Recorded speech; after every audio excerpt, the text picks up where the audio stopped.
ये वाला सिस्टम बहुत ही खतरनाक और बहुत ही स्ट्रॉन्ग माना जा रहा है और इसकी तारीफ हमें पूरी दुनिया में भी देखने को मिलती है और ये प्योरली मेड इन इंडिया का बना हुआ है। एक तो ये मिसाइल के हवाले से बता दीजिएगा कि ये सुना है कि जो न्यूक्लियर मिसाइल है उसको तबाह करने के लिए ये बड़ा एक इम्पोर्टेंट चीज बनाई है हिंदुस्तान ने। उन्होंने ऐसे बहुत से और काम भी किए हुए हैं जिससे वो बाकी कंट्रीज को पीछे छोड़ के जा चुके हैं। मिसाइल हो, इकोनॉमी हो, उनका इंफ्रास्ट्रक्चर है, कुछ भी है, वो पाकिस्तान से बहुत बेहतर हो चुका है। वो क्रिकेट में, ग्राउंड में, हर लिहाज से वो बेहतर है हमसे। तो इस पे रोका उससे नहीं जा सकता क्योंकि वो ऐसा डिप्लोमेट है।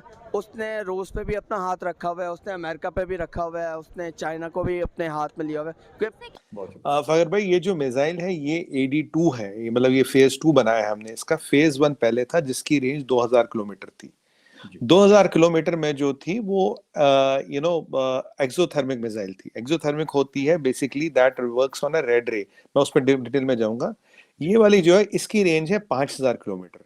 तो 5000 किलोमीटर दूर अगर कोई भी ICBM हो, आप उसको इंटरसेप्ट करके उसको तबाह कर सकते हैं। सुना है कि हिंदुस्तान ईस्टर्न साइड पे प्लान कर रहा है कि कोई एक्शन हो टू टेक एडवांटेज, बताएं कि पाकिस्तान हेल्पलेस है, शायद वो भी हो रहा है। देखिए ये S-400 और जो हमारे पास एग्जिस्टिंग मिसाइल शील्ड वगैरह है उनसे अलग है। इसका काम है सिर्फ ICBMs को रोकना और बहुत ऊपर रोकना। 5000 किलोमीटर बहुत ज्यादा होता है। मान लीजिए अगर चाइना से चला वहीं रोक देंगे इसको, मतलब चाइना से चला वहीं रोक देंगे। 5000 किलोमीटर इतना दूर होता है। फिर दोबारा आते हैं कि उनके पास टेक्निकल पावर और इसके पास वेपन्स इतने स्ट्रॉन्ग है, जैसे आपने बताया कि वो इनोवेशन बहुत ज़्यादा ला रहे हैं। तो अब देखें कि वो कश्मीर के लिए जो है ना वो पाकिस्तान को बिल्कुल नहीं खातर खवा लाते, क्योंकि कश्मीर के लिए पाकिस्तान को खातर खवा नहीं लाते। वो इसलिए कि वो डरते नहीं है पाकिस्तान से। अब इंडिया वाले पाकिस्तान के पास है क्या डराने वाला। मैडम इसके एडवांस रडार सिस्टम डेवलप किए हैं और अब हम इसके साथ एक इसकी ज्यादा रेंज वाला जो फेज 3 है वो वाला मिसाइल डेवलप करेंगे जिसकी रेंज और भी ज्यादा हो।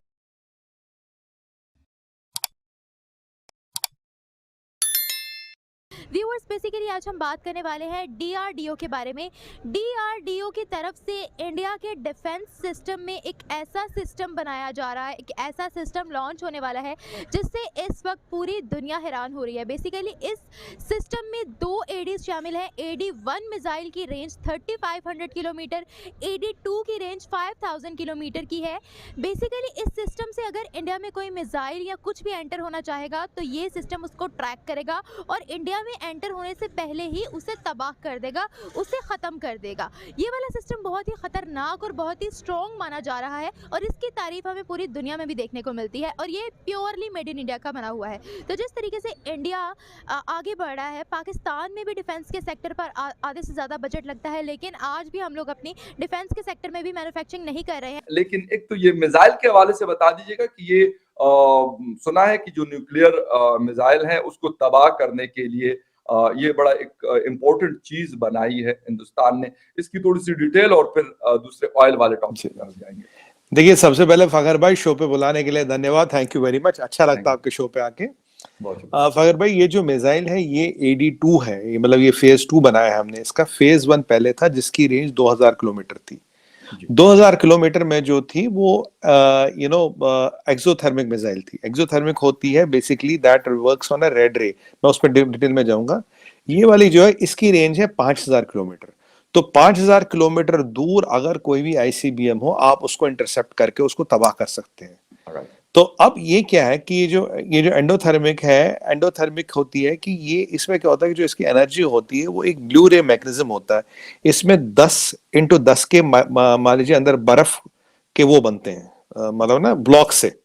तो एक ब्लू रे से उसको ट्रिगर किया जाता है। जो टारगेट के आते हैं वो टूटते हैं और वो जाके हाई स्पीड से उस टारगेट के साथ टकराते हैं कई सारे, और जैसे वो टारगेट के साथ टकरा जाते हैं वो टारगेट खत्म हो जाता है। पर अगर हम ये देखें मिसाइल के 3 स्टेज, ये वाला स्टेज, ये वाला स्टेज और ये वाला स्टेज। जो ICBM होता है, ICBM एटमॉस्फेयर के बाहर जाता है तब वो ऐसे चलता है। जब एक बार वो आए तो उसको रोकना बहुत मुश्किल होता है, ऑलमोस्ट इम्पॉसिबल होता है। इसलिए ये वाला स्टेज जो है चढ़ते आप रोक नहीं सकते। जब वो ट्रेवल कर रहा है यहाँ आप इसको रोक सकते हो। हमने इसके एडवांस रडार सिस्टम डेवलप किए हैं और अब हम इसके साथ एक इसकी ज्यादा रेंज वाला जो फेज 3 है वो वाला मिसाइल डेवलप करेंगे जिसकी रेंज और भी ज्यादा होगी, और इसके साथ एडवांस रडार्स, और दोनों आपको मैकेनिज्म डेवलप करने पड़ते हैं, एंडोथर्मिक भी एक्सोथर्मिक भी। एक रेड रे ऑपरेटेड होता है, एक ब्लू रे ऑपरेटेड होता है।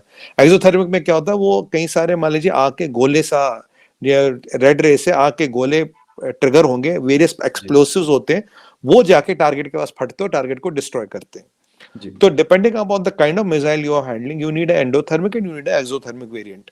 तो हमारे पास ये जो अभी 5000 किलोमीटर वाला है, ये एंडोथर्मिक है, इसका एक लोअर वर्जन एक्सोथर्मिक है, पर एक तो उसको डेवलप करना है, एक इससे थर्ड फेज का मिसाइल डेवलप करना है, रडार सिस्टम डेवलप हो गए हैं, तो उसके बाद हमारे पास एक आईसीबीएम को रोकने का अपना इंडिजिनसली डेवलप्ड मिसाइल शील्ड आ जाएगा।